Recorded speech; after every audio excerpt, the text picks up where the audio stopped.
Стотина пензионери излегоа на протест пред Уставниот суд со барање да продолжи линеарното зголемување на пензиите.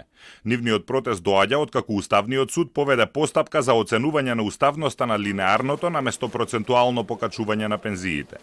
Гневот на пензионерите е насочен кон уставната судијка Добрила Кацарска, која беше судија известител во иницијативата за оценување на уставноста. Уставен уште претходно реагираше против притисоците врз судиите. Според законот, пензиите се усогласуваат 2 пати годишно, во март и во септември.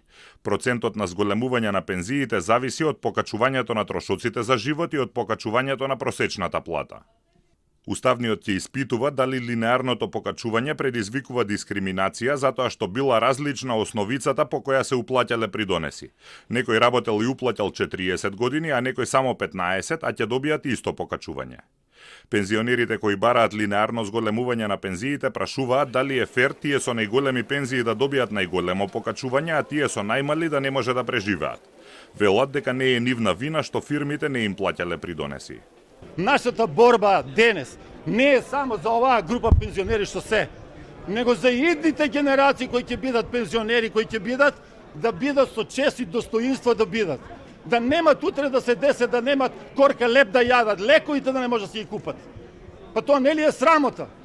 Пензионерите барат социјална правда. Зашто?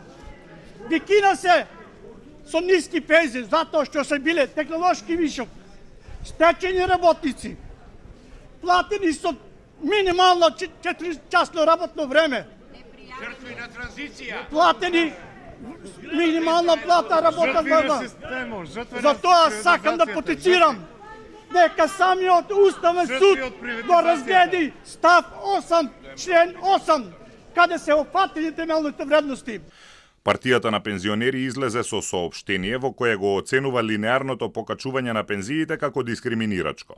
За да им се помогне на пензионерите со најниски пензии, тие бараат донесување на закон за минимална пензија со кој минималната пензија ќе биде најмалку 70% од минималната плата. Дополнително за најсиромашните пензионери бараат парични додатоци од буџетот. Зголемувањето на пензиите и состојбата во пензискиот фонд ја разгори и политичката дебата во земјава, а ја заостри и реториката меѓу премиерот Христијан Мицкоски и Уставниот суд.